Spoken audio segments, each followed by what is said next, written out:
You're watching iRacing on the Ghostfire Media Network.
Good evening, everyone, and welcome to round 9 of the AOLL Cup Series. I'm Josh Laston, and with me, as always, is Carl Henderson.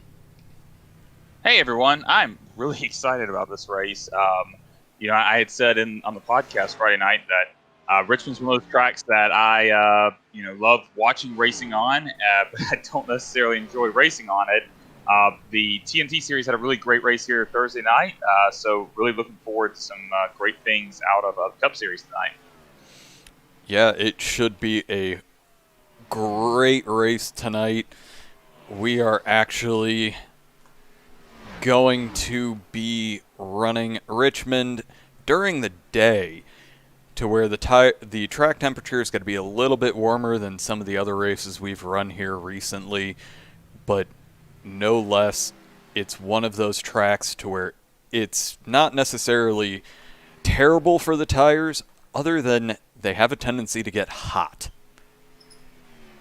Yeah, I think you're going to see some guys here that, if we do end up having some long green flag runs, you're going to see some slipping and sliding, and should make some really fun side-by-side racing. But you got to think, after a few laps, caution comes out, you're probably coming into tires. Yeah, definitely. And on the topic of cautions, we actually had a little bit of fun on Friday night during the podcast, and a few of us may have said that this is going to be a caution fest, but there were a few people that thought that it was going to be a nice long green flag runs, but after the time we had at Martinsville, I'm not all that confident, but I'm hoping to be proven wrong. Well, this is a way different track than Martinsville. I was talking about how much I don't enjoy racing here. I really don't like racing at Martinsville. This track's got a lot more banking on it. It's a little bit longer. You're going to see some more side-by-side racing than you see at Martinsville.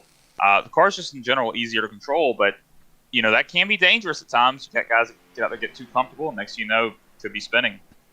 Yeah, and it's one of those tracks that it's not symmetrical, so it is technically a tri-oval, to where the biggest issue that I look to see is we're going to see a lot of trouble coming out of turn 4 specifically. Yeah, that's one thing that's pretty interesting about this track compared to a lot of other tracks, is that you have to drive turns 1 and 2 completely differently than you drive turns 3 and 4. And if you aren't mentally focused on this, you can easily make a mistake. And I was having to remind myself the other night over and over, this is what turn I'm in, so I remember how I need to do my exit. Yeah, and what makes it more entertaining in my mind is the fact that, again, we are talking about a short track here, so we are probably going to see a lot of side-by-side, and with the new dynamic track that iRacing has implemented, Thursday we ran the same track with the TNT, and honestly, we were kind of amazed that the outside line was able to develop, and we actually could see some side-by-side for quite a few laps in the process. All right, looks like we've got our first people out on track for qualifying. Looks like Justin Anderson is on track right now. Let's go ahead and head that direction. Our current points leader, only by 3 points at this point, but Will we actually see a new person at the top after tonight? Good question. Yeah, I'm curious here. You know, I'm going to try something here. Might not work out, but we'll give it a shot. They were showing a qualifying view the other night during qualifying, so I'm going to give it a shot here and see if it will. Yeah, so there's our qualifying standings live as they're happening. Although, oh, that's right, because it's doing the overlap thing. We haven't figured out why it's doing that, have we? No, we have not. All right, well, we'll go ahead and turn that off because that is not much use to us. No, it is not. However, right now, we do have Justin Anderson on the pole. And Johnny Downey, and everyone's out there giving their all as let's actually go and see. Joe Dinsmore is still out on the track getting ready to put down his first time lap. Yeah, I'm expecting a pretty good time out of Joe here. He's really good. Oh, and actually he is third right now, but he still has another lap to go, I believe. Yeah, to where currently we have Johnny Downey in second with Justin Anderson sitting on the inside of that front row.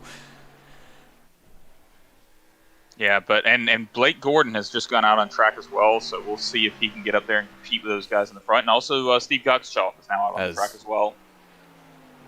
Yes, as Johnny Edward actually takes our second spot right now.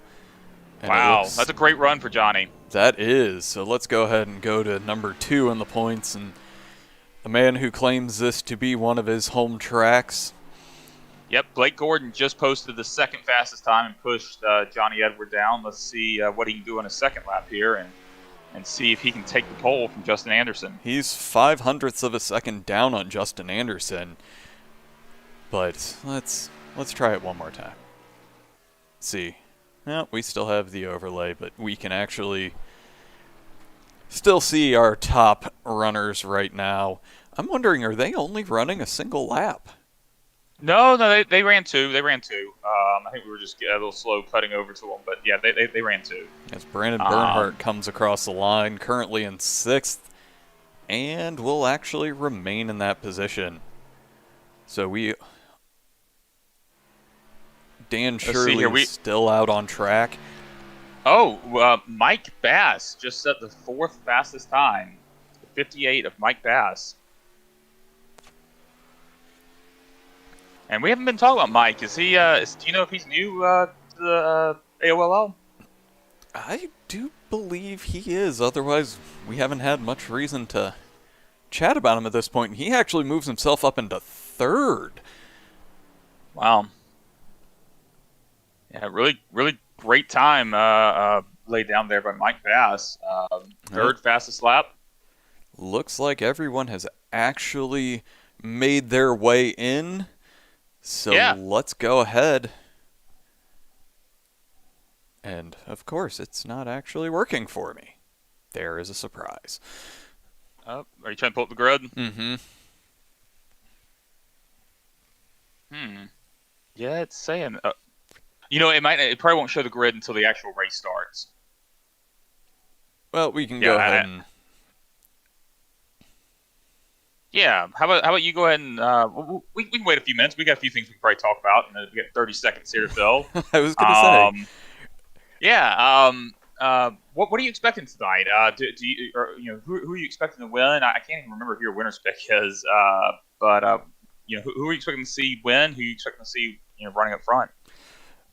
So, looking at the qualifying times, I honestly think that this could be anybody's race, to where, again, the newcomer, and we just had confirmation that Mike is new to the AOLL. He is in 3rd, and especially on this specific track, this could be... All right, let's go ahead and bring up the grid really quickly.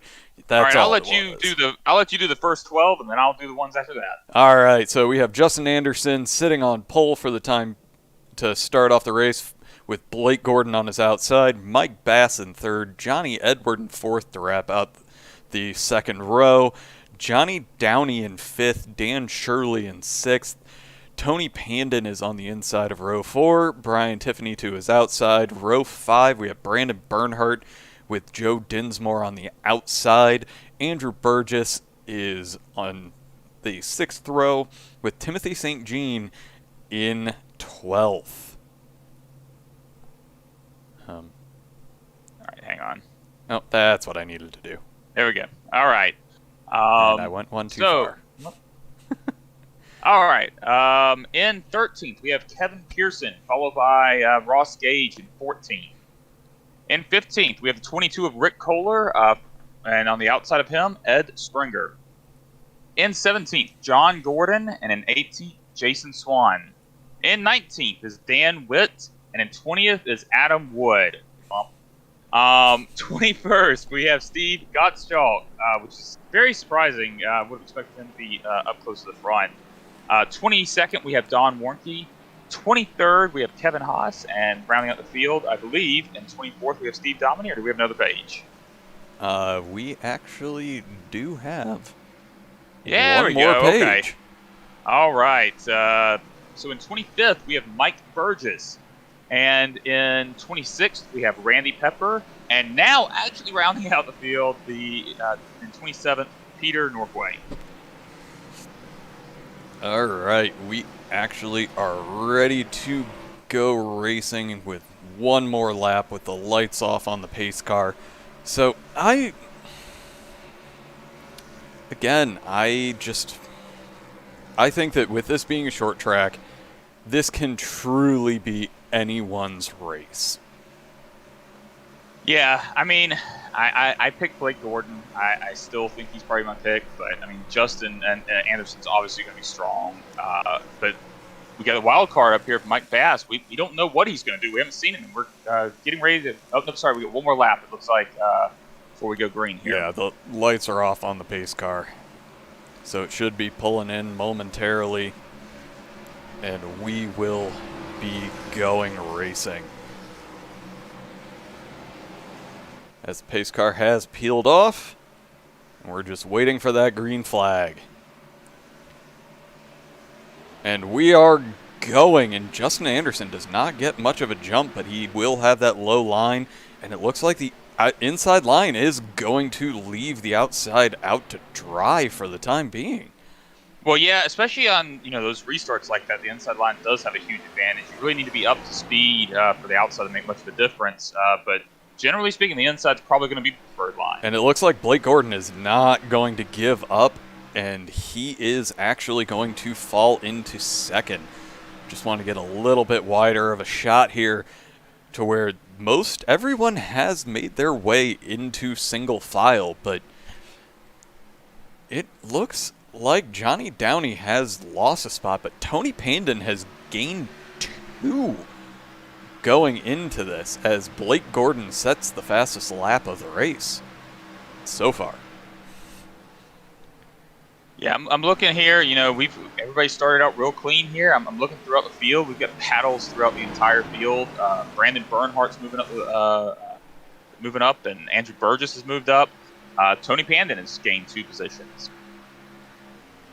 And we are seeing a little bit of a lot of swapping towards the back as...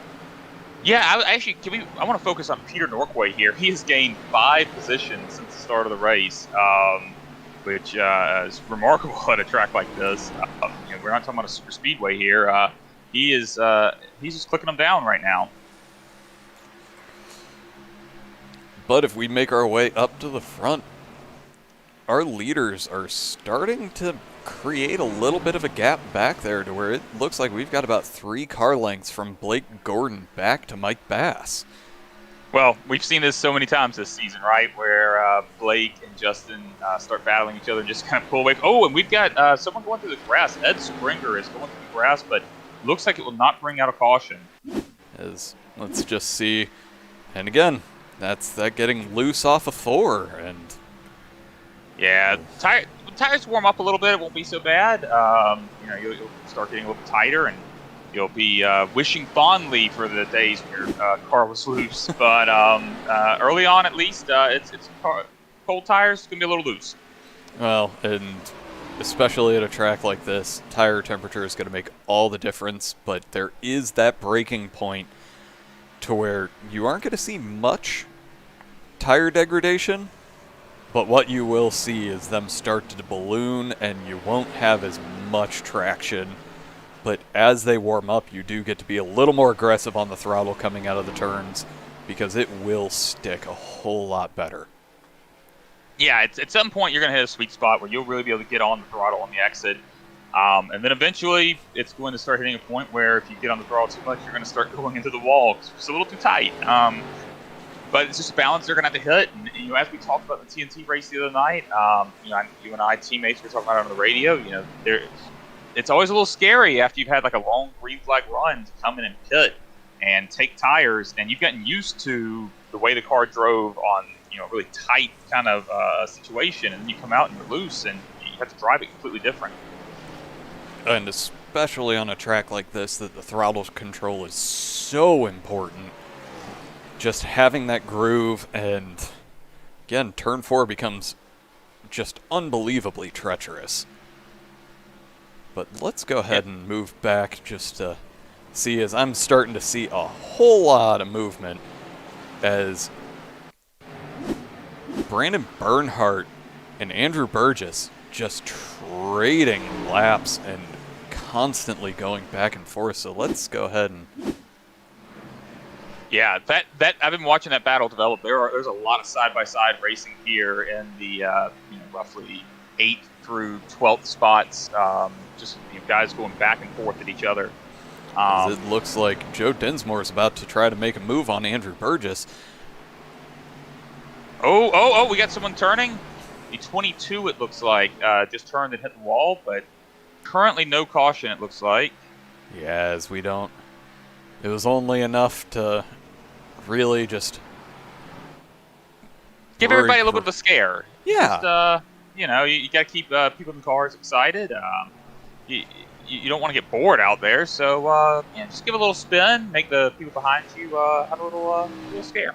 But I do want to come back to this, as I don't know if my timing and scoring is being a little weird, but Mike Bass is running on his own to where he's got a good second up to Blake, but he is also got a second and a half on Johnny Edward right now. Well, you know what I would be doing in that situation. You're unlikely to catch the guys in front of you, and the guys behind you, you get a big gap. So start conserving tires a little bit. You never know how long this green flag run will go, and those tires might come in handy later in the racing. Like you said even earlier, it's not just conservation of tires; keep them cool as well. Yeah, and right now that is heating up to be one of the best battles is this run for 4th, as Tony Pandon, who has made up 2 spots from his start, is starting to get up on Johnny Edwards' bumper. And yeah, this is really good stuff right here. I think even the guys behind him, really tight as well. Well, hold on, actually, I'm sorry, Daniel Shirley's got a little bit of a gap there. But yeah, these guys are really tight with each other and battling for position. You're just kind of seeing someone here stalk and hoping to might see a mistake. I was going to say, I'm in the wrong car.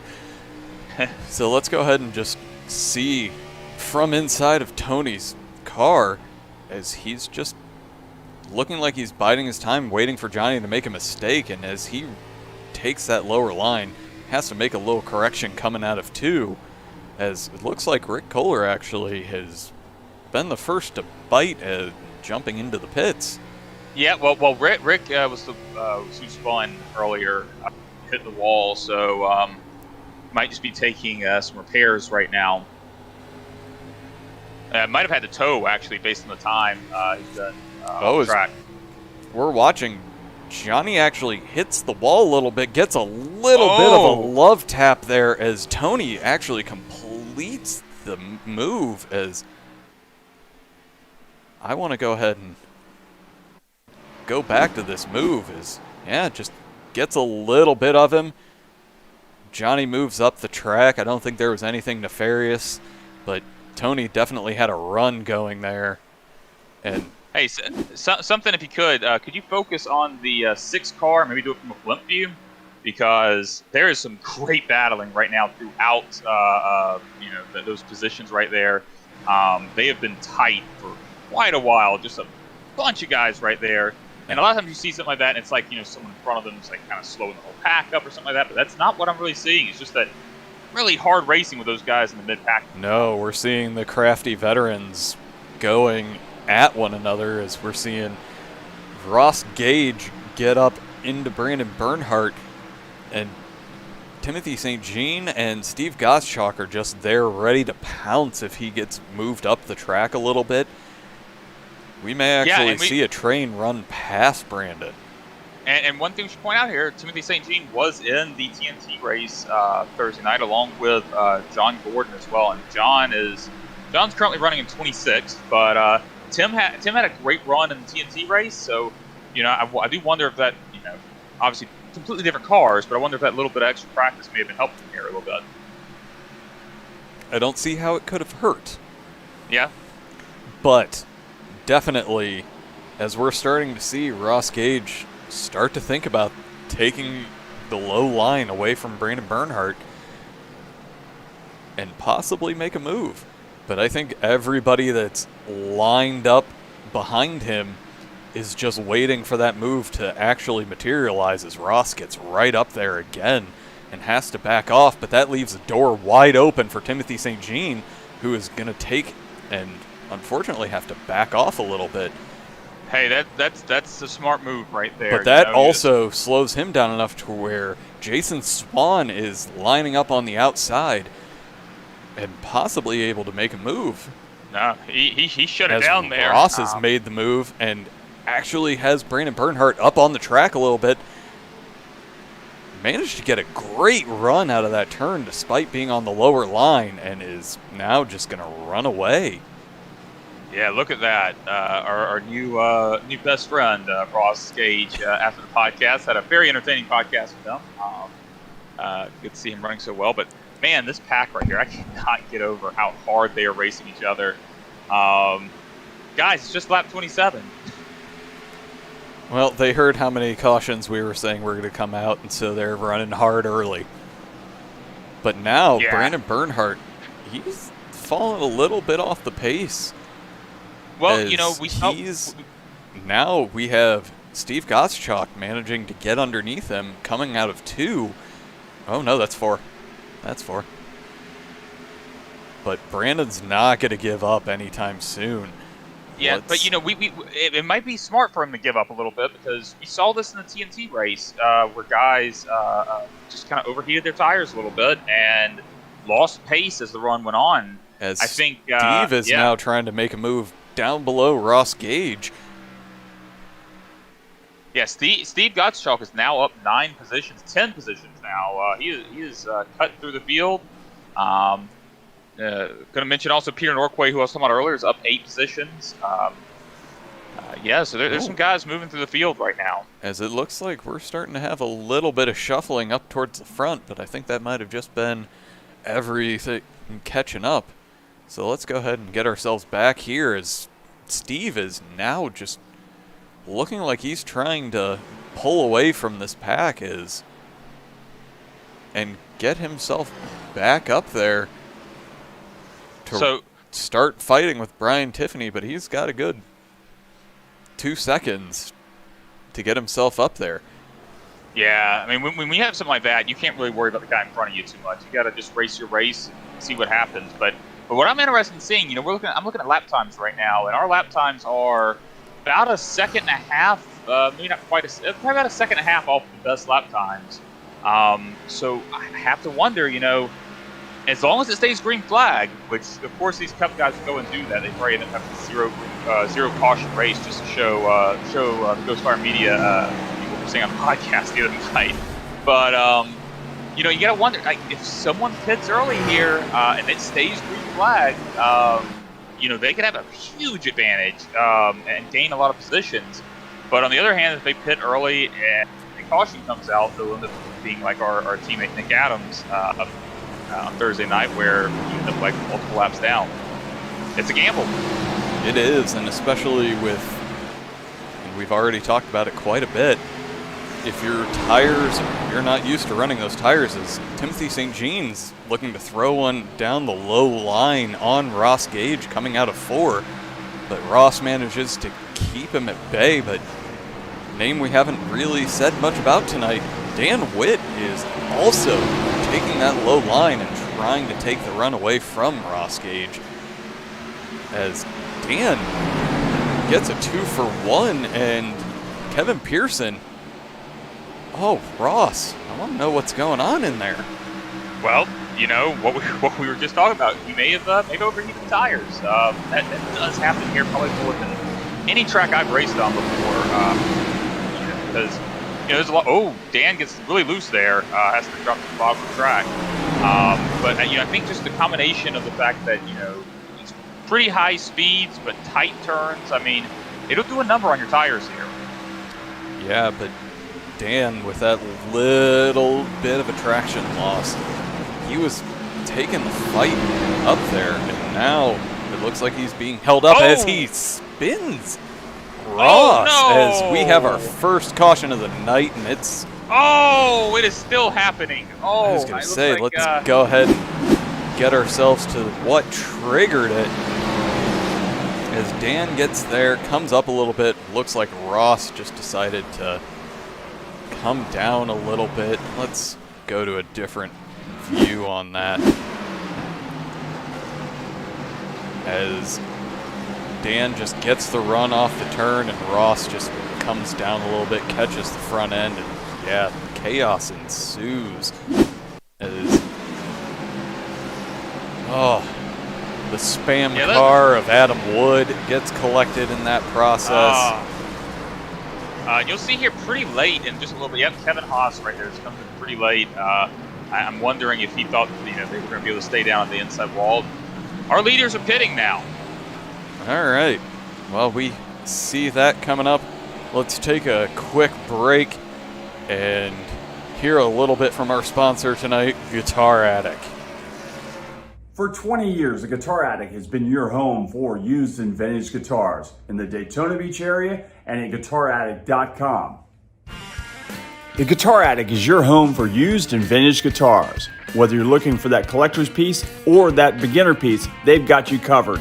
With names like Fender, Gibson, Gretsch, Ibanez, Martin, Taylor, and much, much more, the Guitar Attic has all the guitars you need. And bass players, they haven't forgot about you. They've got all the top names. Amplifiers from Friedman, Victoria, Fender, Boss, and many, many more. They also have the largest selection of used pedals anywhere in the Southeast. The Guitar Attic, located at 1672.5 Ridgewood Avenue, just north of Flomish in Holly Hill, Florida.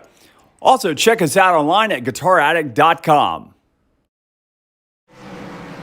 All right, we are back.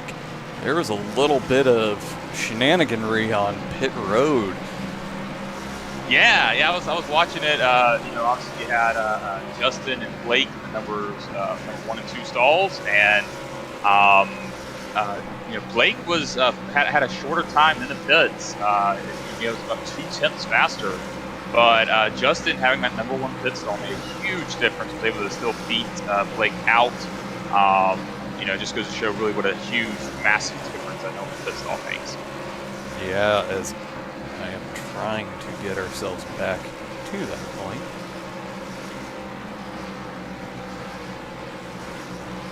Yep. Because just about everybody actually made their way into the pits at this point, with the exception of a car that looks like he is actually a lap down with Rick Kohler. Quite a few laps down, actually. But everybody that was involved in that wreck, unfortunately, has made their way back to the back of the pack. Yeah, I'm going to be keeping an eye here on this restart. I'm going to keep an eye on Mike Bass. Again, this is going back, we don't know a lot about Mike. And he's obviously running up here with the leaders, had a very clean first stint out there. Going to be, he's going to be a little more comfortable with the car, be a little more comfortable with the guys he's racing with. I'm really curious to see what he's going to do on this restart here. but we are officially one caution in. So if we stay this way, apparently Larry was right on Friday. Well, that's if we stay. I'm not confident it's going to end here. Because you saw with the TNT series, we had a long green flag run, and then after that, cautions, free cautions. Pack the field back together. People are going to be a little bit more antsy than they were at the beginning of the race, ready to gain some positions as they see that lap counter ticking down. So I wouldn't be surprised to see some more cautions here in the next 10 laps. No, but we are about to go green flag racing. I'm going to actually take us. Oh, Justin just got a huge lead there. Just a reminder to our viewers that the leader controls restarts outside of the initial start. So basically, once that pace car is in, they can go whenever they want. Right now, Mike Bass actually tags the wall on the backstretch, but he's holding it together. And we've got someone spinning. Ross Gage is spun and sitting in the middle of the track. I called it. All right, we officially have number 2, but again, you're used to running all of these laps on nice warm tires. Yep. Cold tires, a big adjustment, but luckily everybody else gets through. So we're at number 2. One more, guys, and then you're tied with us. Just like to be known, we made it to 60. We did. We made 60 green flag laps, I think that should be recognized. Perhaps a plaque sent to each of the participants in the team series.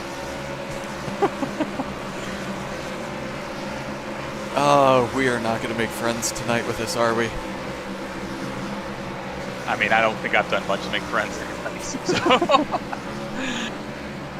No, but that's why on nights like tonight, we have to remember that this is only one of the AOLL leagues.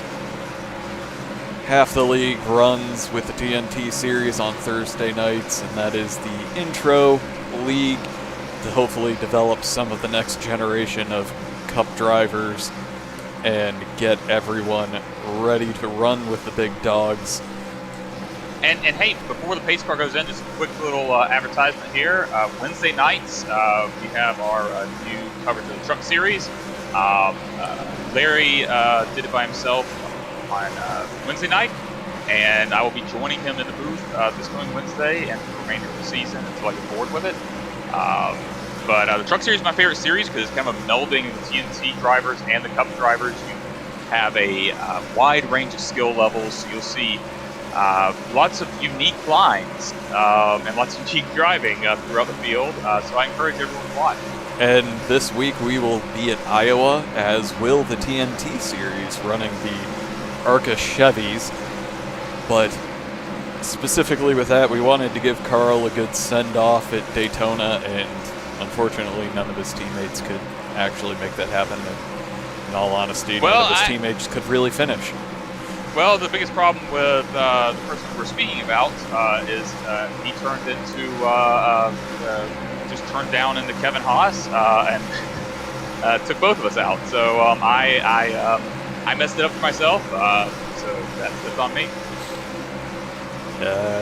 Was a great race, and as Carl said, some of the best racing that we have is actually in the sportsman, because you have a bunch of guys that are trying to prove themselves to be able to move up to the Cup.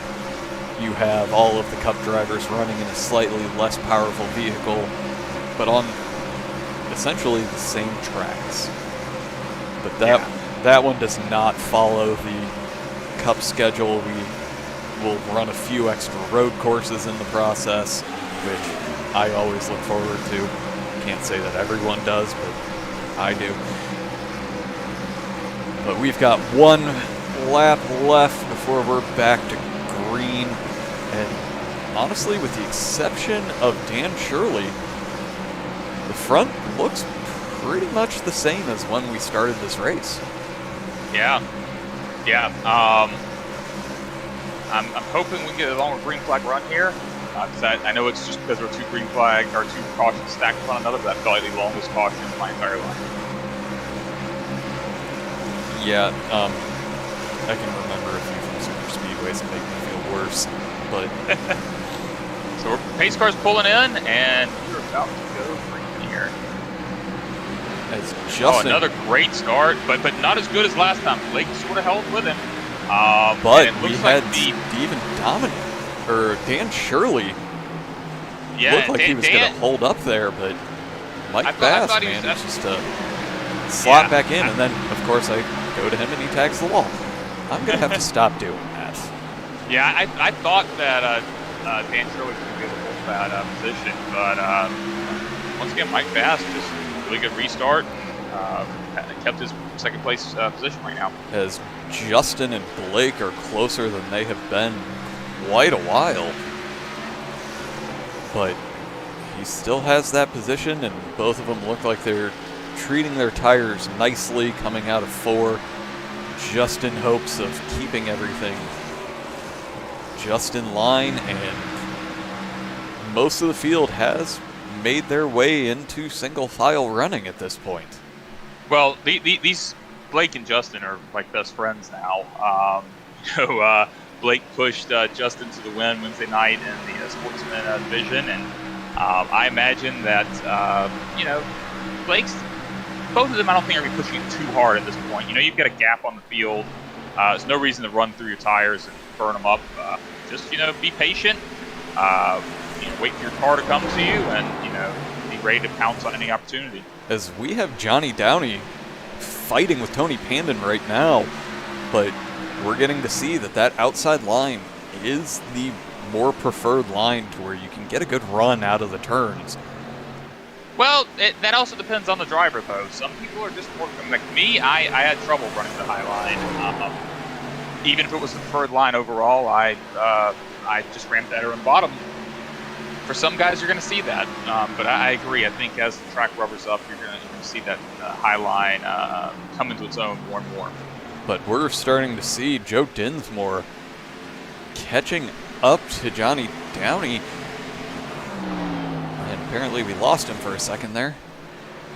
But we are starting to see that pack start to build up again. And we're going to start to see some hard racing coming up. Yeah, this mid-pack has just been right at each other's throats the entire race. I have a feeling, again, this isn't real racing, but I have a feeling they're going to be desperate for some water after this race because they're wheeling it right now. As we're seeing Johnny Edward try to get one down below Andrew Burgess. And not quite. No, but he's, again, it's just the ability to carry a little more momentum from that top line to where we actually see Johnny run high, hoping to get that run. Yeah, it could be that. I also wonder if he's having something to his tires just a little bit before trying to fight for that position. It's possible. Ooh. Oh, he went way high that time. Way high. That's I missed my breaking point high. But he made it work. I mean, as he gets a good run coming down into 1, and Andrew stays high, most likely trying to get that good run coming out of 2. But this little battle has made it to where Steve Gottschalk, who is 11 positions higher than he started, should be able to keep running his line as Andrew comes down to stop the run that he would have. Yeah, I was saying at the start of the race, I was surprised with how far back in the field Steve Gottschalk was, and he is moving up quickly, up 11 spots. Peter Norquay also up 11 spots, but he is currently running 16. He did start at the back of the pack and has managed to avoid the chaos so far. And sometimes that's all you really need is to just survive. And you can make up so many positions just by staying out of someone's bumper.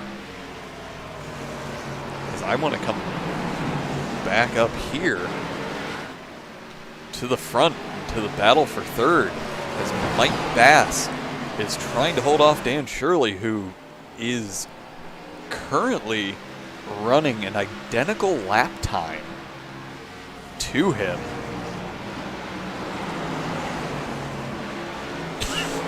Somehow I don't believe that's all that accurate, unless Rick is right up against the... No, I think Rick might be about to get laps. I can actually change it here. I was going to say, let's go ahead and take a show look. only. There's a way to set it. No, I think rather than what I'm sorry. I'm just going to go ahead and get back up here, as it also looks like Tony Pandon is just waiting in the wings to pounce and see, as Johnny Downey... Nope, that is a little bit of lag on my system's part here, as Tony Pandon backs off just a little bit.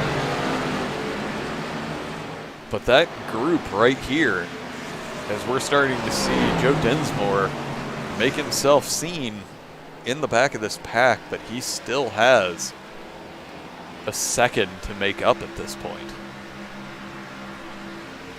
But he is running 7th after starting 10th, so he's making up spots, as we're at 65 laps of 120, and we're 2 cautions deep. All right, I think I've figured out how to actually properly show the battles box now, and only show drivers racing position here. This is the battle fifth here. You know, we can see Johnny Downey currently less than a second behind. Right now, this battle is Dan Shirley is right up on Mike Bass. Yeah, Mike, you know, on that first stint was able to pull away a little bit, but Dan Shirley holding with him here, not letting him get away from him. And again, this is turning into one of the better races we've got to call in recent memory. Yeah, this is really good racing from the whole field. I think they decided that they are not going to allow a third caution to come out no matter what, because they have to be better than the TNT guys. So we might finish this green flag. It's still young.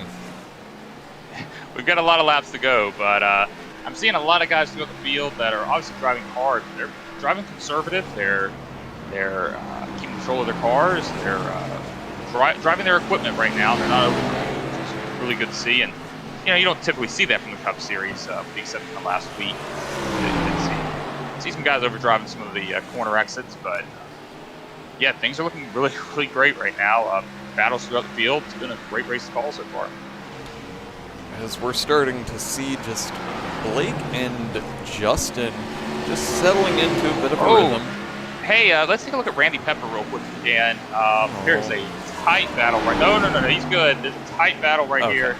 Him and Adam.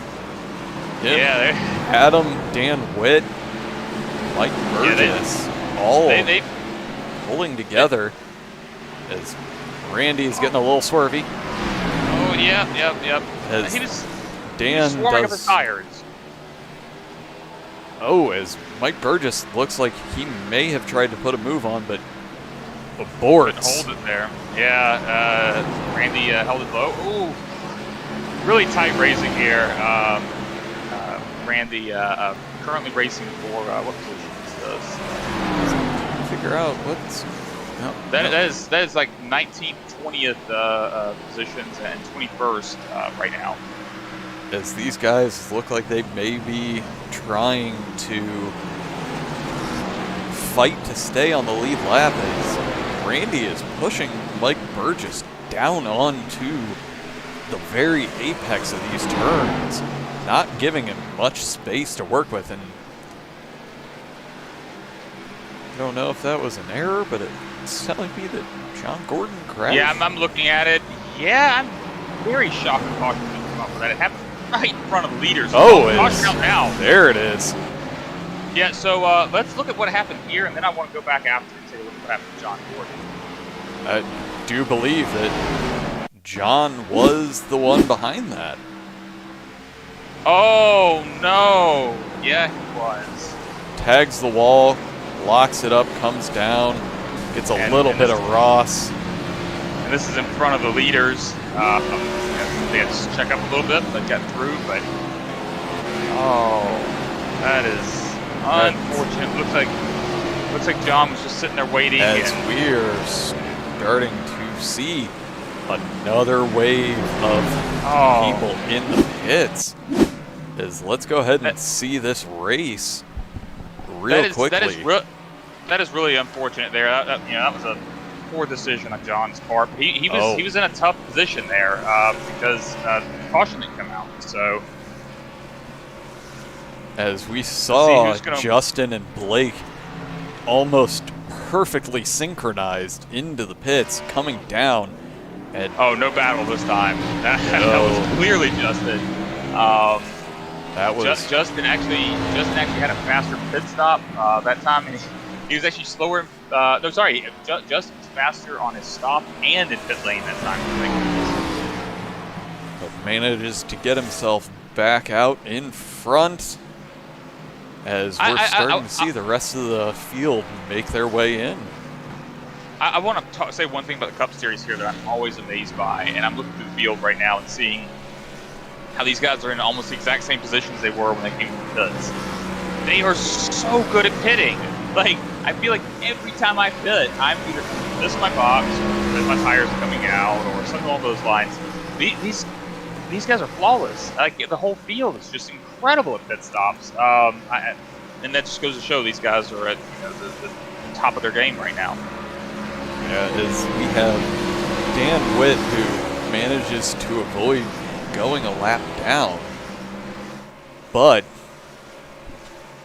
just about everybody, we only have 4 cars that are not on the lead lap currently. Yeah, I'm going to be curious. I honestly don't know what John should have done in that situation that brought out that caution. He maybe should have reset and towed back to pit stall. You really hate seeing that. You hate seeing guys who weren't involved in any sort of incident get taken out. But John was in a tough position there too. I don't envy him at all. You hope a caution's going to come out there so you can turn yourself back around, but it didn't.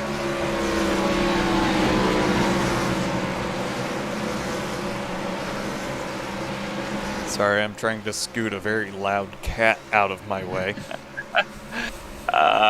Maybe one day we'll have a broadcasting booth. We can just call it from an actual dedicated booth in person.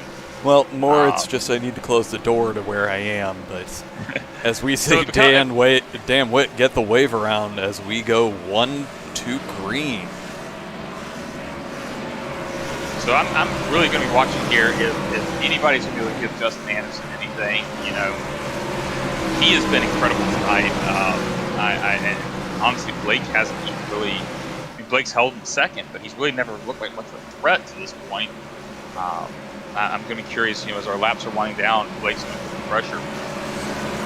I honestly do not think that anything other than that is going to happen as the pace car peels off, and we are essentially right where we were with the top 3 as Justin gets a great jump, gets a good 1-2 car lengths out in front of Blake.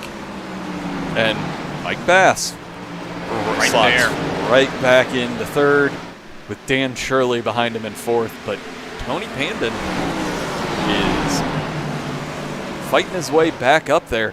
And there's Joe Dinsmore getting that low line. Joe actually gets a little bit of a spin. And that's a terrible time for that to happen. With the pack you want that. Yeah, you want the field to be a little more spread out if you're going to make a mistake like that. That's really unfortunate. You hate seeing that. But Joe's going to fight back. It's a little bit out of my mind that he's got the speed tonight. He'll get back up there. And you can't say it enough. With that makes it to where Steve Gottschalk has now made up 12 places. Adam Wood. Let's go ahead and see what happens there. And caution is out. Caution has come out. Takes a little bit of extra wall there. Him and Ross get tagged up together, and There's the I bad just wanna- luck of John Gordon being in the wrong Yep. place at the wrong time. And I just want to go ahead and be the first to point out that is now 4 cautions for the Cup Series. If we get no more, you were right. I'm starting to wonder if maybe the TNT series should be the premier series of AOLL. And Blake was just playing some games. He dipped down like he was going to go to pit road and pulled back up at the last second.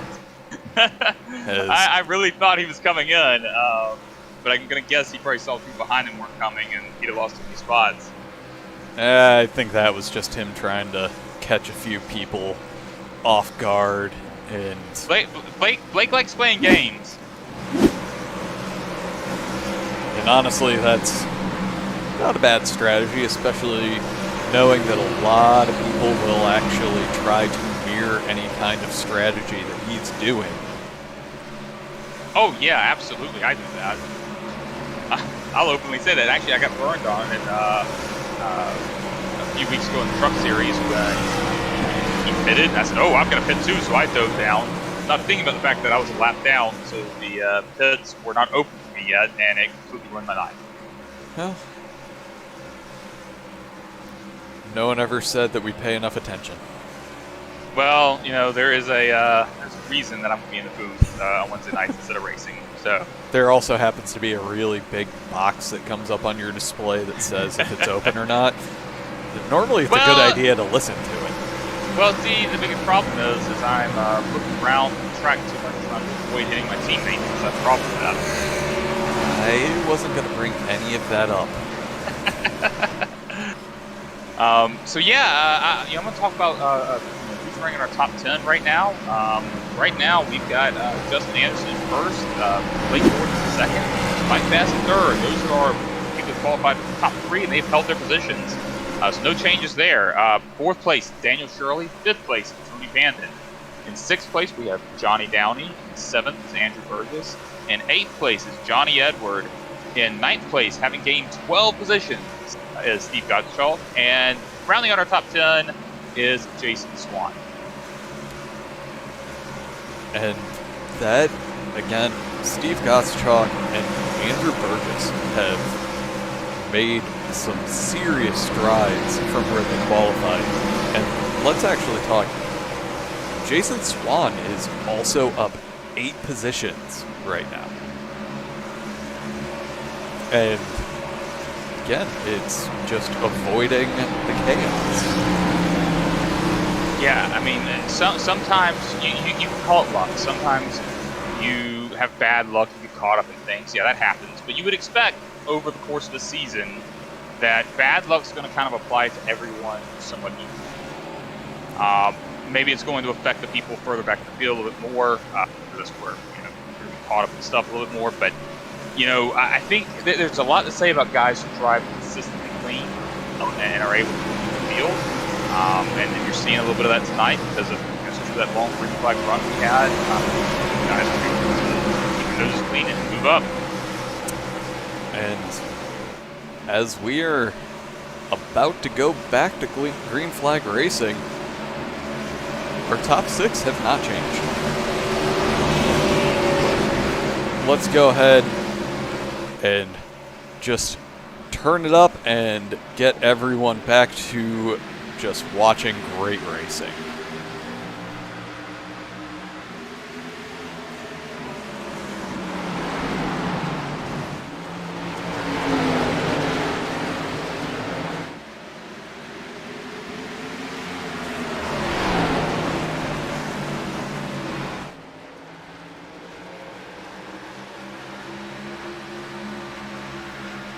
And of course, when we decide to go ahead and let everyone just watch and not hear our beautiful voices, that's when Blake decides to go ahead and take it to Justin Anderson.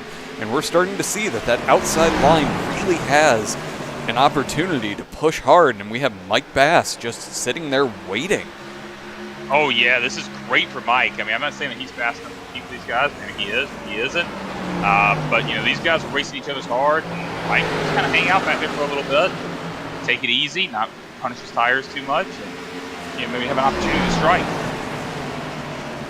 I actually want to, from here, see what this battle is looking like on the track as Justin Anderson actually decides. It suddenly became not a battle. I'm not sure what happened there.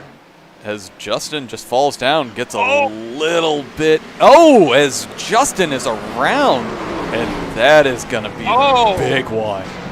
Oh no, Steve got choked in that. Oh, took so many spots. What happened? Just looks like Justin, I don't know if that was a little bit of angry driving, but let's go ahead, get ourselves a little bit higher, and just kind of see what happened here.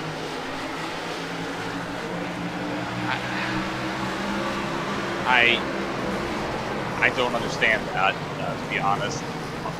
I'm sure it was a mistake, but I'm at a loss of words right now. Yeah, I think it was just he came out of the corner, got a little bit there, and I don't know if that was net code or if that was... Yeah, you'll sometimes see these cars a little bit, they make a little contact with the wall with another car, and they sort of get stuck together a little bit, and that's almost like what happened there, maybe. Can we go back further and see what caused Justin to suddenly fall back to be in this position? Yeah, I just kind of wanted to see what happened with everyone else. And, that Steve was just in the wrong place at the wrong time there. Let's go ahead and find Justin.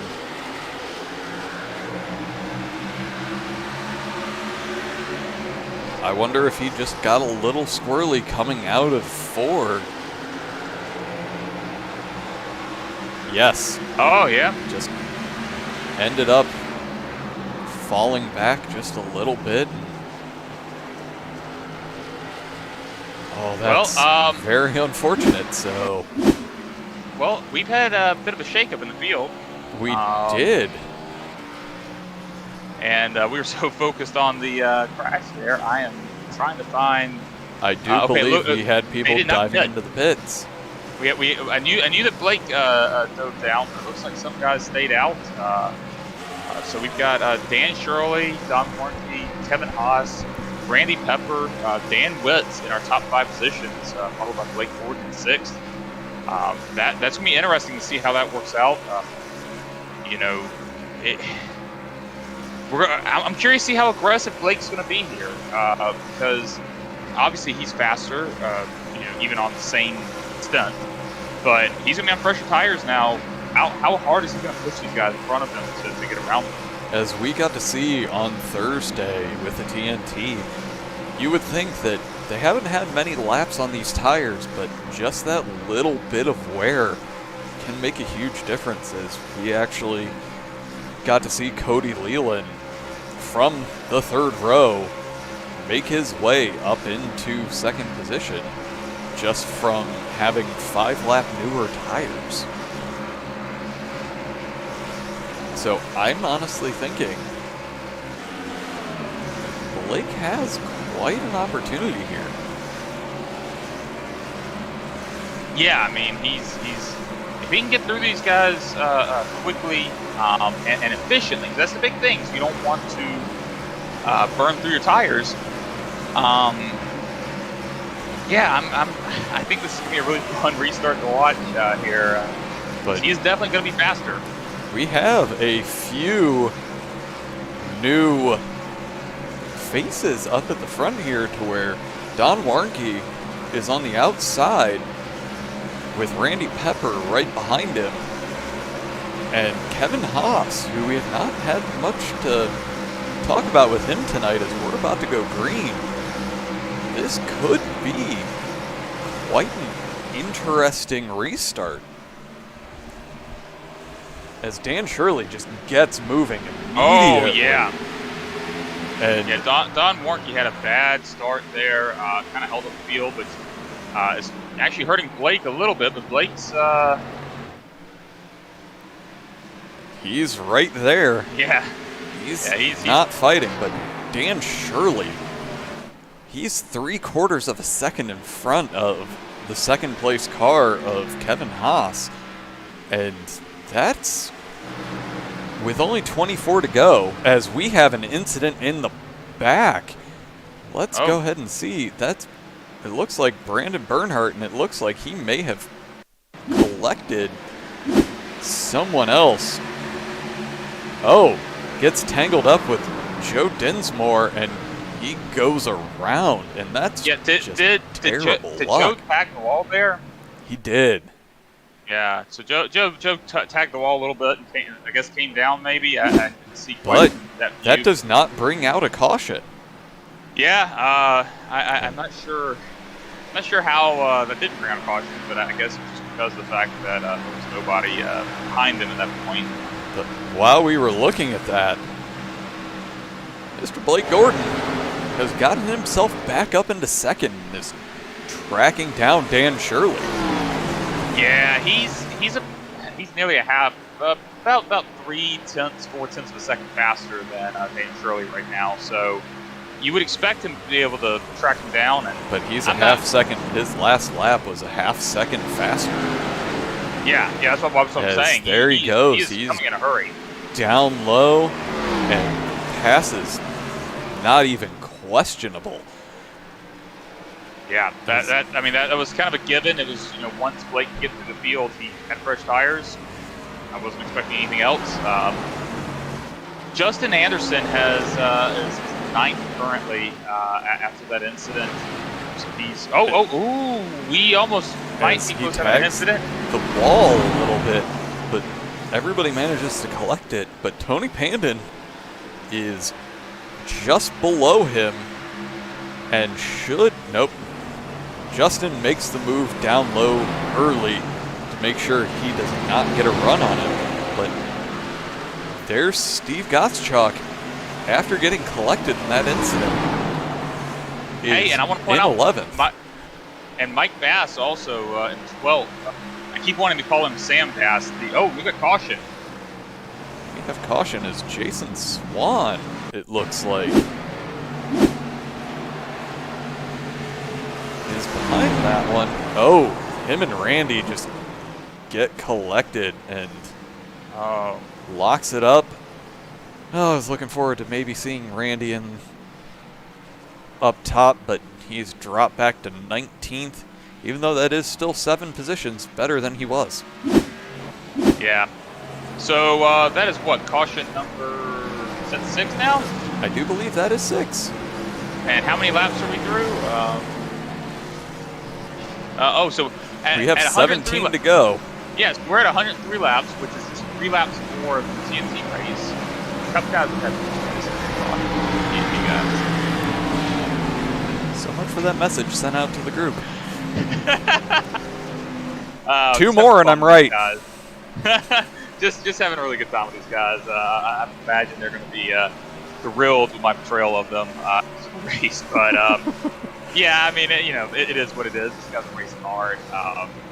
No, they're going to race a lot harder than we were. For many of us, including myself, it was a survival race more than one that I can. And additionally, they've got cars with higher horsepower. So it's no surprise necessarily they have had more cars than him, and they have more cars on the track. But enough defending them, I'm going to go back to picking on them. Twice as many cautions as the TNT series, so I think that means that you won the championship with TNT last season. I think this means you are twice as good as Blake Gordon. I guess actually the defending champion is Steve Gottschalk, so you are twice as good as Steve Gottschalk. I'm going to say that is an extra level of no, without a doubt. I'm just saying, I'm a math guy, and actually, we'll say I am for the purposes here, and this is like transitive property. So, twice as many cautions, our top guy versus their top guy. Yeah, twice as good. Yeah, I came in 3rd. I don't think that's the case.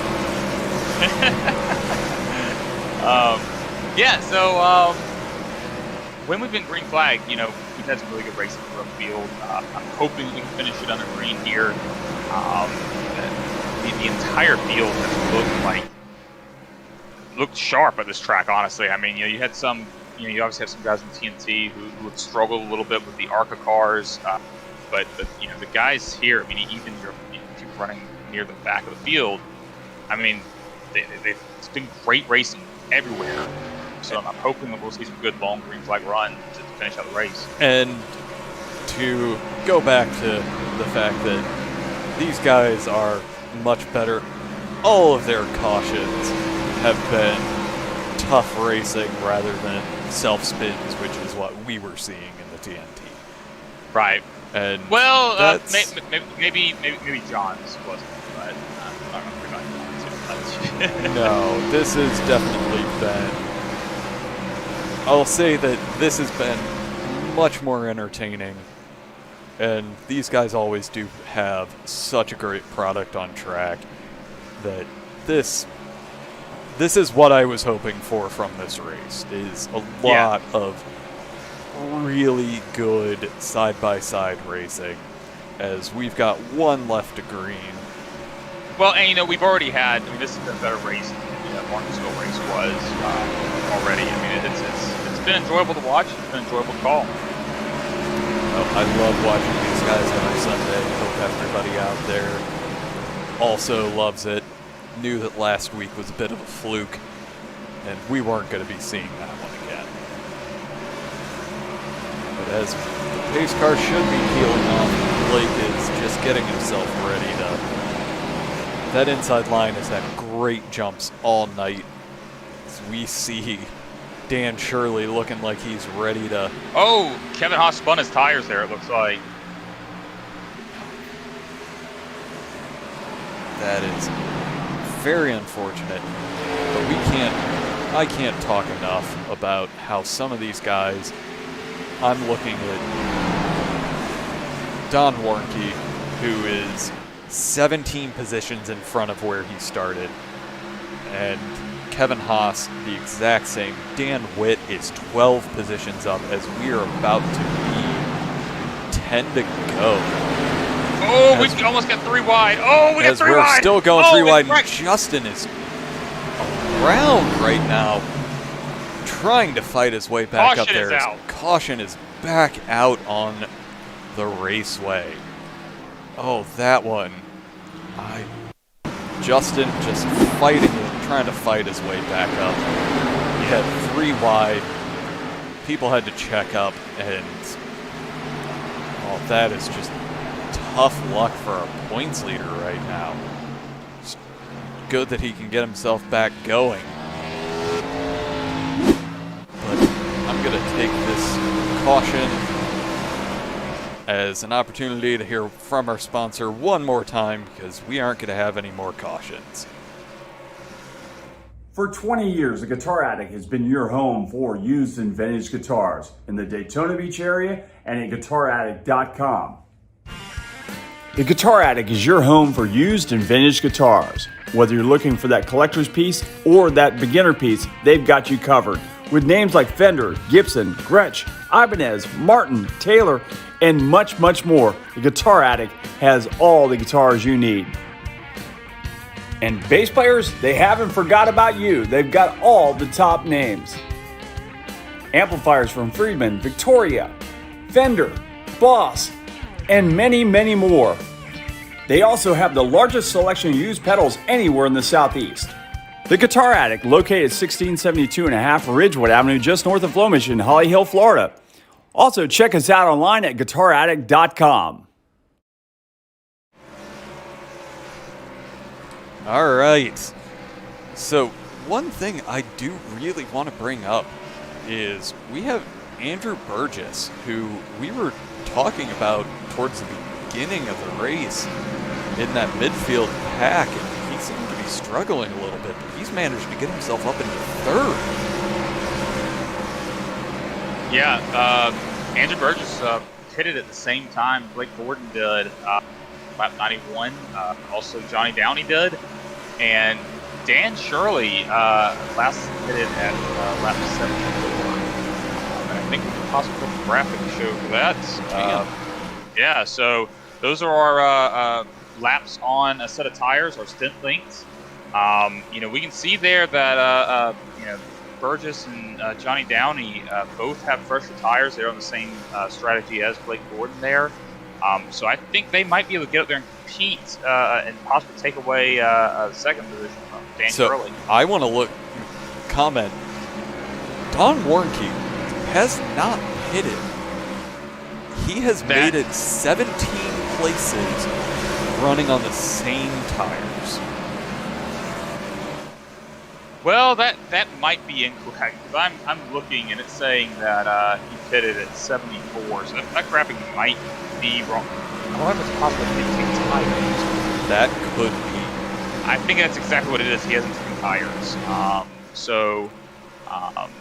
Yeah, because his pit time was really short. It looks like. I'm not sure what's going on there. It looks like he may have with his pit not time, taken tires. That would have to be it, and we did say it at the top as the lights are out on the pace car and we're about to go green. It's not wear on this track, it's temperature. And with the 7 cautions that we've had, that's about what I would expect. And that's fantastic that he has managed to make one set of tires work this long. As the pace car is about to peel off, Dan Shirley he's getting a little bit ahead of Blake, but he goes, and Dan is not far behind him to where those front runners are managing to get themselves into single file as Andrew Burgess is just slotting in right behind Dan Shirley. And what do these last 5 laps have in store for us? Well, right now it looks like what they have in store for us is Blake Gordon winning. He is pulling away here. They're keeping up with him, but it's a pretty sizable gap there. And I'm not sure who's coming, but we'll see. Blake could also make a mistake here. Lap times are pretty comparable right now. As I'm waiting to see somebody, I won't call it desperation, but I'll call it big cojones. Yeah. Trying to throw something down to get that extra position, as we're starting to see Johnny Downey all over the back end of Andrew Burgess trying to get that final spot on the podium. Well, I'm looking throughout the field. There's side-by-side racing. I would not be surprised if we did have some sort of an incident, but they're keeping it clean right now. But we only have plenty of room. 2 to go. As we're getting there, and Steve Gottschalk, and as we have caution. Oh, Mike Bass in his debut race. That is. Oh, and he's upside down. He'll have to tow that. Let's go ahead and see what happens here, as he's just getting tangled up with Peter Norquay coming out of the turn. It just looks like Peter comes down a little bit far. But I will say that while it's not a good thing for him, it's fortuitous that he did have that little bit of a glitch that made it to where he went sky high and everybody was able to just drive under him. Yeah, that's didn't really help him very much. He saw the tow, but it certainly kept some of the field from getting collected. And, we're going to have another opportunity to restart here, another opportunity to go after Blake. We will have a green-white checker here. What that means is that it's time to restart. We will go green. After that, there will be the white flag shown for 1 lap to go. At that point, the next flag will end the race, which will either be another caution or a checker flag. If the caution comes out on the first lap after the restart or the white flag, then we'll make one more attempt at it. So just a quick rundown for everyone.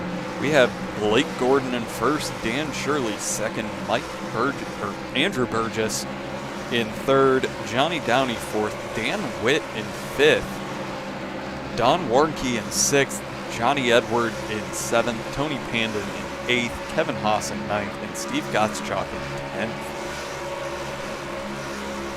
As I don't want to say I'm clairvoyant, but I did say 8. Well, I would rule out a 9.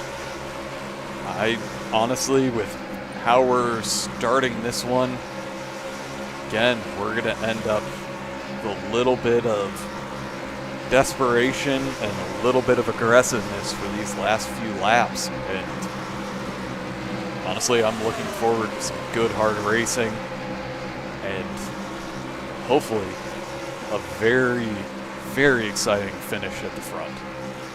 Yeah, I'm really hoping that we're going to see. I'm not saying I want Blake to lose, but I would love to see some side-by-side racing. Someone give him a little bit of a challenge here. See what Dan can do on this restart, and see what Andrew Burgess can do, and Johnny Downey there from fourth. He might have something to say about all of this before it's over. That's assuming that the outside line can get a good run, because Dan Witt is there on that inside line, and if they don't give that outside the opportunity to move down, we could actually see a massive swing, because there's not going to be enough laps to really fight too hard unless that outside line gets moving. Yeah, I think you're going to have to see. Yeah, you're going to have to get a good. The outside line's going to have to get a good start here, which is going to start with Dan Shirley. If you really want to see any sort of movement through the field, because the outside line doesn't have a huge advantage on restarts like we would have on a long run. The lights are out on the pace car. We have 3 laps to go. And one more attempt at a green-white checker if we don't manage to make it through here. But Dan Shirley has had very good restarts, where he hasn't let Blake get too far ahead of him. Yeah, I think at this point he's running on tires that are 17 laps older than Blake Gordon's. I mean, if he's going to have any shot at taking Blake to a short run like this, we'll see what happens here. As we are going, and Blake gets out to a blistering 2-car lead. And 1, 2, and 3 all managed to get single file, but it looks like Dan Witt on that inside line is going to have his hands full, and Dan is around, but there's our caution out. So this will be our last attempt. I would say this is definitely not a Blake caution. So no. Is this a Dan caution or a Andrew or Johnny caution? I'm not sure. Honestly, I think that this is going to benefit Dan more than anyone right now, because he didn't get the greatest restart on the last. So he has the opportunity to get that better restart one last time. Well, I will tell you what he's got to be hoping for here as well, is that if Dan does have a great restart, he's got to be hoping that Johnny Downey's going to be right there with him. Because if he can't, even if Blake has to slot in behind him, Blake's got fresh tires, Blake's going to be able to fight back. However, if Johnny can get up there and start fighting with Blake as well, Dan will be in a spot to win this race. So not only does Dan need to have a good restart, but Johnny Downey will need to have a good restart as well. And we're also forgetting that Andrew Burgess is on the same tires as Blake. Yeah, I mean, look, I thought Dan was going to sit up here, but he's held his own. Part of that is because we've had some very short runs in this race, but I honestly, I'm impressed with how well he's been able to hold the tires that he has. And with the number of cautions that we've had towards the tail end of this race, they don't have the opportunity to get heated up too much. And they cool down once we spend the 4 to 5 laps under pace.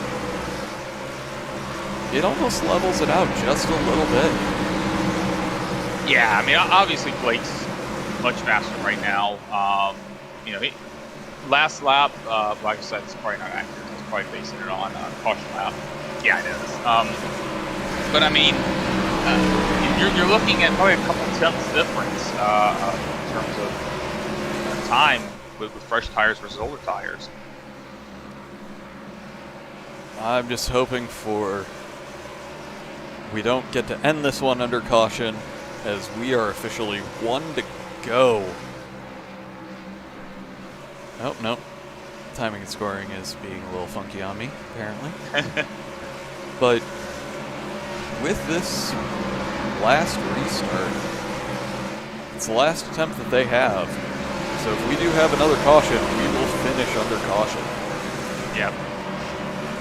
Yep. Hoping that will not happen. Hoping they'll be able to stay clean here, and we'll be able to finish this race out under green.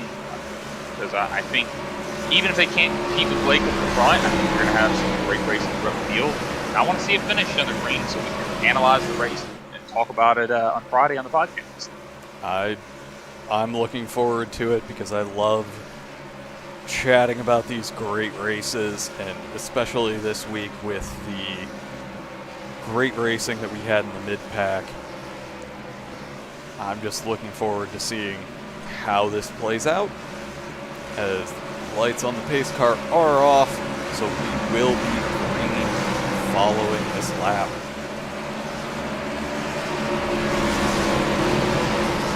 So they're still trying to line up further back in the field, but I think they're all lined up now. I think we're as good as we're going to get. Because Dan Shirley is side by side, maybe even a little bit in front of him, but he's not wanting to give Blake anything, as Blake just goes again.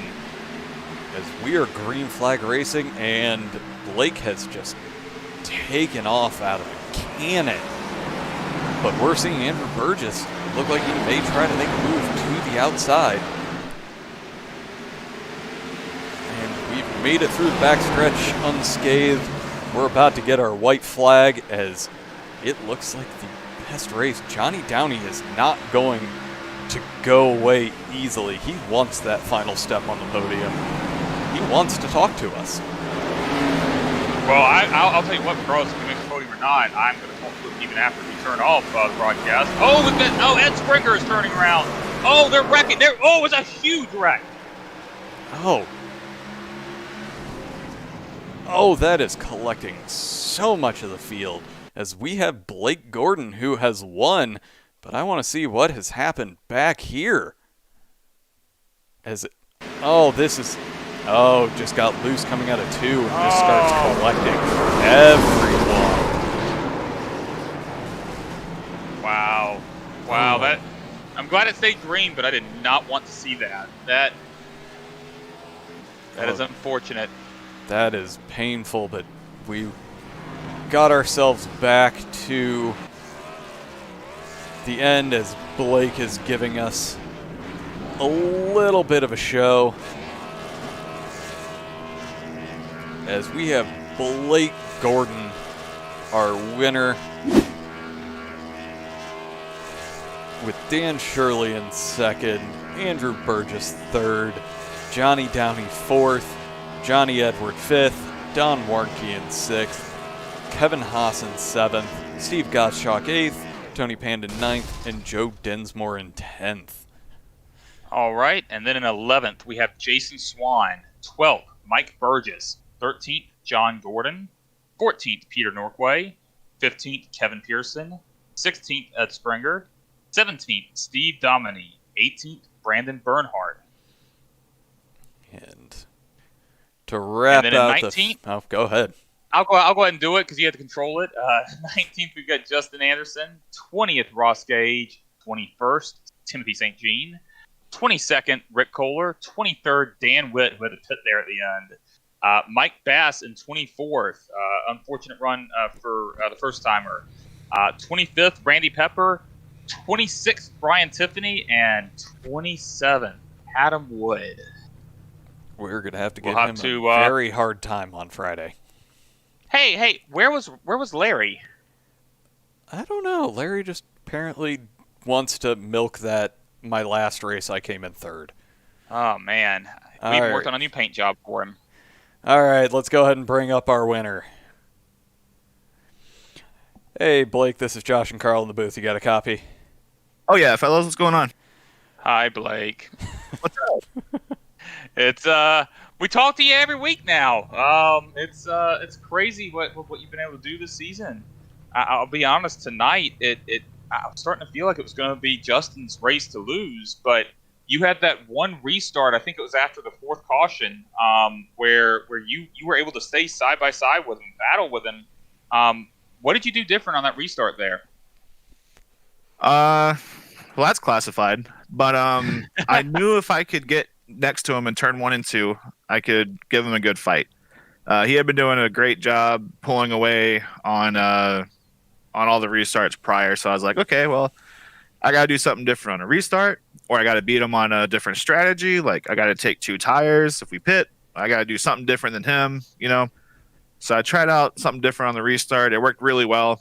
I was able to stay next to him through 1 and 2, and then when we came out side by side, I'm like, okay, well, I know if I can hold the outside, it's going to be really tough for him to come up off the corner. So from that point, we were just racing side by side until one of us could clear the other. And I'm going back trying to watch it right now. I think he got loose and then immediately got into some trouble in the back of the field and just could never recover from that. But yeah, I thought it was his race to lose too. Behind him, I was like, I don't think I can pass this guy on speed. I mean, I think tonight we were just so close to each other. Yeah, basically every major incident after he got loose coming out of 4, he was involved in. Yeah, I'm looking at the one right after he bobbled on the bottom. Looks like he kind of came up into the 58 off of 2. And then, unfortunately, you know, iRacing netcode and it spun him out, which sucks because he was fast tonight. You know, this is one of those races where I feel like could have been won or lost in qualifying. I have no idea how he was hitting a 0.5 in qualifying. I couldn't get the car to do what it needed to do to be able to do that. And, you know, he did. He qualified on the pole. And from there, I was like, great, this whole race is going to be trying to figure out how to get by him, either on the track, on pit road, something. So on lap 91, you pitted. And there were 5 guys that stayed out. Mm-hmm. You know, did you have any concerns when obviously at that point we would have been 29 laps left in the race if we finished without the green white checker? Did you have any concern that you might not be able to get through those guys, or did you think the tire you had, and they were on 74 lap tires, so you were about 16 laps fresher than them? Did you think that differential was gonna make it where it wasn't gonna be a problem? The concern is always when you pit and guys stay out, especially guys that you haven't been racing around all race. Like, I was racing with Justin the entire time up until that point, so I knew his break point. I knew how he would get into the corner. I knew how he would handle himself on restart. So the concern first is trying to get a safe restart because you don't know how well these guys are going to pull off. I think I was restarting behind Randy, and I was like, I just got to really be careful here on the start because I don't know how these guys are going to, get off the line and get into turn 1. And then from there, it was just trying to be patient, trying to pick them off. My big concern was just having too many yellows, just immediately, like on every restart, not being able to gain the positions. But I knew I could probably get up to Shirley. And then from there, I knew he was pretty quick. He was fast all night. He was putting some heat on me those last few restarts. He was definitely the one I was concerned getting around. But I think he had a little bit of a bobble off 2, and I had so much speed through the middle of the corner that I was able to get inside of him going into 3, and then from there, I was able to keep him behind me the rest of the race. And then I kept checking my relative, wondering where Justin was, but like you guys said, he kept ending up in all the trouble back there. So that sucks to see him run up front all race, get the pole, and then make one mistake and his night derails from there. I've been there, and that's frustrating. Yeah, we're tired of saying how good at restarts you are, because no matter how well everybody else was timing it, you were still getting 2 car lengths away from everyone. I have my little things I do if I'm in the lead. I don't want to give away too many secrets here, but be classified. Well, what we're gonna do is at some point we're gonna have you back on the podcast again, and then we're gonna do the after hours thing when the podcast turns off, and we're gonna get a few drinks in you, and then you're gonna explain to us what you're doing. Well, okay. Well, you know what? I mean, what I really do is I wait for the second place car to try to jump it, and then as soon as I hear him getting the gas, I go because I know he's gonna have to get off the gas because he doesn't want to get black flag for jumping the start and passing the leader, right? So I know he's going to have to get off the gas. So as soon as I hear him tap it and then back off, I go, because I know that's going to delay the reaction. And then the restart with Justin, I restarted in third. So when he was spinning the tires a little bit, going from second to third and then third to fourth, I only had one shift to make, and I had a little bit of a better pull off the line being in third, and that's what let me stay up next to him in 1 and 2. Also, just timing out his restart right, because he was getting good jumps, and I got a little lucky there that A, I went right with him, and then B, the third gear restart actually worked out. I'm glad that one of my restart tactics is similar to yours. Yeah, so I ran an NIS race yesterday, which actually helped. I figured out a couple things in that race, 200 laps and a top split yesterday that helped tonight, because I knew, Justin's going to be hard to beat. I mean, he's got it figured out now on the short tracks. So I ran a little practice race yesterday to get ready for tonight, and that's where I learned the whole third gear thing. And then also that the outside is where you want to make the pass. Like the guy in the bottom, getting off the corner without spinning the tires is so hard. That's what screwed me on that first start. I murdered my right rear. So that's why he got so far ahead. But like the next 2 runs, I was able to stick with him because I managed the tires a little bit better. So next week, I know we're doing your favorite style of racing. We're going to Talladega. What do you think we're going to see next week? No clue. I actually have not driven the new Cup Super Speedway package yet, so I might need to do some Carb Cup this week to get ready for that. Little side drafting. Yeah, I mean, I think the side drafting could be fun, but also we've seen iRacing and the glorious nut code ruin so many nights that I'm almost afraid to do it. Because you get close enough to side draft, now you're in net code territory, and then I've heard it's really hard to make passes. You got to really get cars lined up. Work together. So I guess we'll see how it goes. I was a big fan of the old draft package. I feel like that was really, really fun. And I hear this one's a little bit, not a little bit, it's definitely different. So I got to probably fool around this week and get used to it. I will be the first to tell you that the side draft does not work as well as you would hope. Yeah. I mean, I got to read up on it and try it out for myself. But I mean, I guess we're going to ride around 2 wide, because that seems to be, how everyone wants to run the super speedway. So I guess we'll see how we can pass doing 2 wide the entire time. Well, to be fair, Talladega is a little bit wider. It is. I know. I was kidding around. that was me being sarcastic. Well, man, it's great talking with you as always. I'm sure you're going to pull out to a larger points lead now. Standings have not been posted yet, I don't believe. No, they're not. And actually, you were actually not in the points lead anymore. Yeah, I think Justin took it over last week with the win at Martin. I would imagine you're going to take the points lead again. So great talk. Well, the good news is none of that matters because of the chase. So well, that's true. You could probably skip the next few races if you wanted. I'll tell you what. Why don't you just let me jump in your car and Carl will ruin your points standing.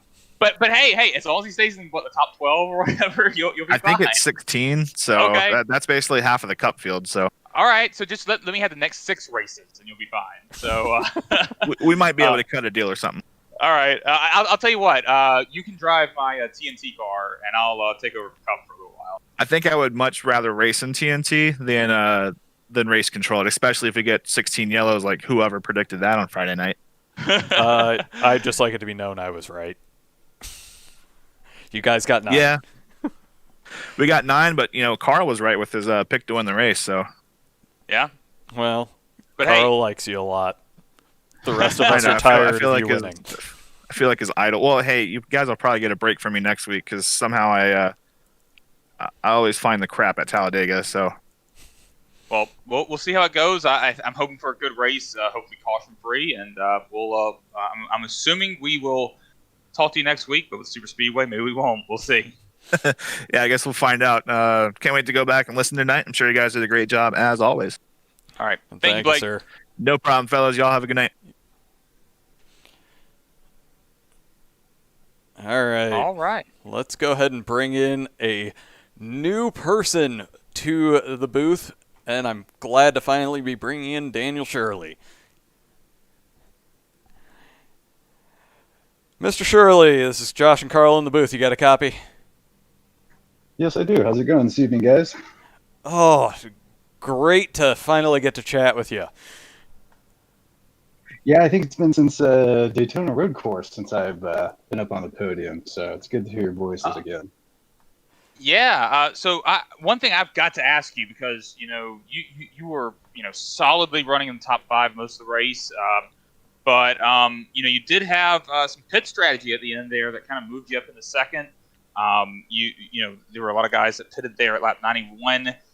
You had last pitted at 74. Can you kind of talk through the thought process of why you didn't go in with the other guys, and if you were concerned, with the guys with fresher tires behind you? Yeah. So, I went ahead and faked the pit entry to see if I could get Blake to go in there, and I wasn't going to pit. I was going to see if I could back him up into the field because I know passing was really difficult here. And then when he actually did pit, I realized that, I just made my bed and I wasn't sure how comfortable it was actually going to be. But, I got out there, led some laps, got bonus point for that, which is good. But then those guys with the new tires started coming through the field and Blake worked his way up. I was pretty happy to be able to stay in front of the rest of the guys that did pit, Andrew and Johnny Downey there. I think Johnny Edward. So overall, yeah, I'm happy with the strategy. I'll take the podium. I had a hard time getting the car hooked up in practice. Never felt comfortable. It was really about midway through the race before I found a line that I liked and got my brake bias dialed in. So I spent the first part of the race back there in 6th, 7th place, just feeling things out and trying to stay out of any muck. But overall, really happy with the second.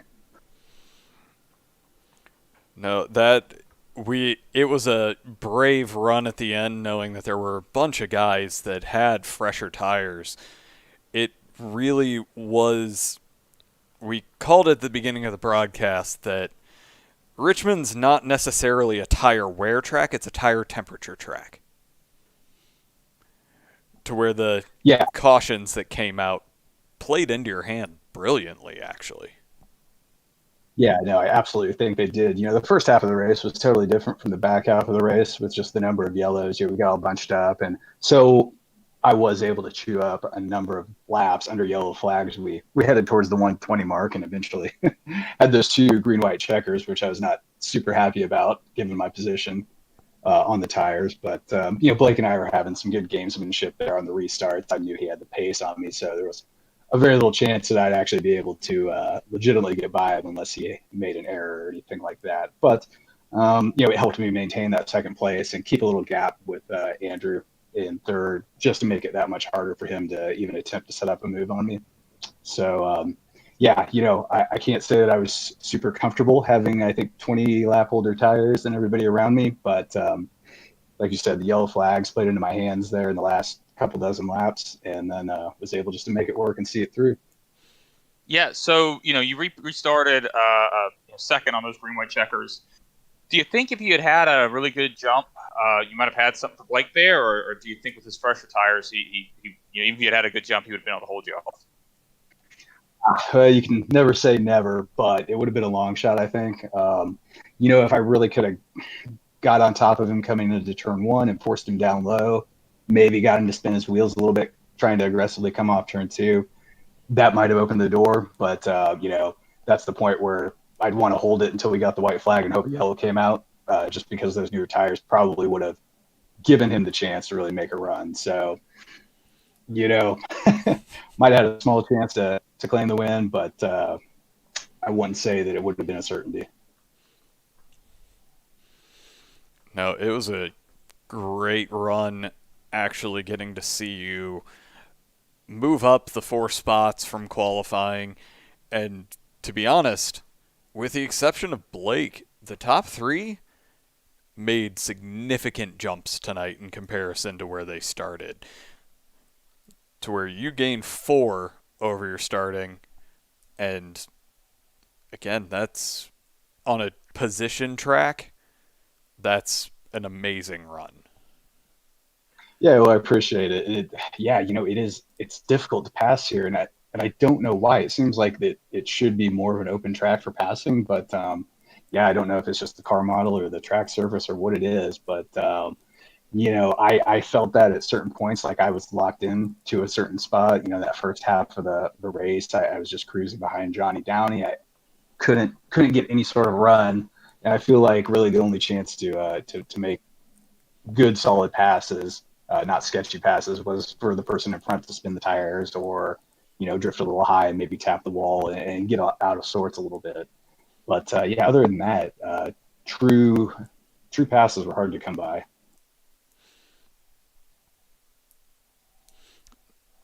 No, that it was a great run. We're definitely happy to see you up here. I don't remember if it was Adam, but Adam had you pegged to win, if I remember correctly. So you've got fans. I appreciate that. I heard I was the pick for Martinsville, and I'm sorry whoever picked me. I let down there. Had a fourth. Actually, barely even made it to the race. Had one of my monitors die out a half hour before, so I had to do a hot swap and race with a different size monitor at Martinsville. But yeah, I'm just trying to get those top threes. Try to hit the podium and consistently try to get there to the playoffs and make the cut. Yeah, well, we're looking forward to seeing what you can do for the remainder of the season and as we head into the chase. And how do you feel about next week at Talladega? I know I've run some laps with you on super speedways and always seem pretty strong. But what do you think is going to happen next week? Well, it's tough to predict when you get up to Daytona or Talladega. I usually end up being a magnet for contact somehow, and usually find my way into some other messes in front of me. It's really, I think that one you might be talking to 3 new people. It's very likely, just by the nature of the fact that everybody's running together and things can jumble up real quickly. And yeah, I think we could see some new faces up in the top 5. I'm looking forward to it. I'm looking forward to hopefully what's another strong run for you. And again, can't say enough. Great run tonight. Well, I appreciate that. You guys, thanks for putting the broadcast out there. Can't wait to go watch it. And it's always good to be able to watch the broadcast after the race and get a different perspective, and kind of align that with what I felt like I was seeing during the race as far as how my car was running and how I was playing my strategy. And it really gives a great second perspective to me as a driver, and then to get it out there for everybody to be able to watch the stream. So thanks to you guys. Thanks to the admin team for setting up the structure for us to be able to do this along with the other series in the league. So, and thanks to the team, Steve, Justin, Joe, Swanee, Kevin. It wasn't the best race for everybody tonight, but we'll be back at it trying to draft with each other at Talladega. All right. Sounds good, and looking forward to it. So go enjoy the win with your team, or the second with your team, and hopefully we'll chat with you next week. All right. Thanks, guys. Have a good night. You too. Thank you. All right. Just because we do need to definitely chat with our third place finisher, because, again, another fresh face that we haven't had the opportunity to talk to, Mr. Andrew Burgess. Hey, Andrew, this is Josh and Carl in the booth. Do you have a copy? Yeah, how you doing, guys? Doing good. Not nearly as good as yourself. Third at Richmond, and how did it feel out there? I was kind of surprised I got the third there after practice. It was only top 10-ish looking times, but I've always loved Richmond in the past, so figured I just need to save tires. That first run there, though, I kind of burned them up running side by side with Brandon.